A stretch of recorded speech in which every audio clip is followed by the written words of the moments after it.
deal, no compromise and no surrender.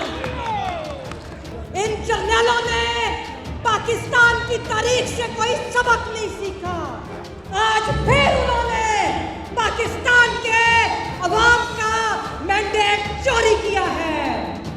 अवाम ने justice फाइज ईसा के फैसले को तारीख के कूड़ेदान में फेंकते हुए फैसला दिया कि इमरान खान इस मुल्क का वजीर आजम है।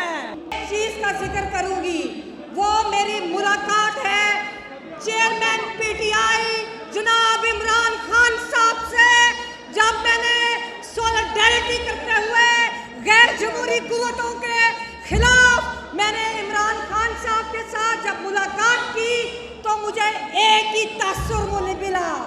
उनके साथ मुलाकात का एक ही पैगाम था और वो पैगाम था no deal, no compromise and no surrender. Imran Khan साहब इस मुल्क के वजीर आजम थे, लेकिन 8 फरवरी को पूरी अवाम ने जस्टिस फाइज ईसा के फैसले को तारीख के कूड़ेदान में फेंकते हुए फैसला दिया कि इमरान खान इस मुल्क का वजीर आजम है। इन जर्नलों ने पाकिस्तान की तारीख से कोई सबक नहीं सीखा। पहले मैंडेट चोरी करके आपका मुल्क 2 लाख किया, आज फिर उन्होंने पाकिस्तान के अवाम का मैंडेट चोरी किया है।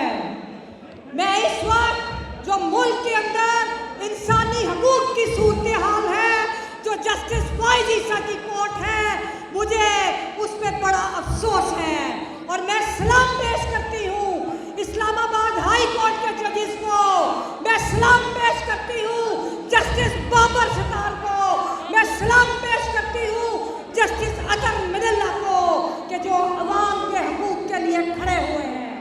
और आखिर में मैं ये तजवीज़ दूंगी कि ये क्या एक्सटेंशन लगा रखी है।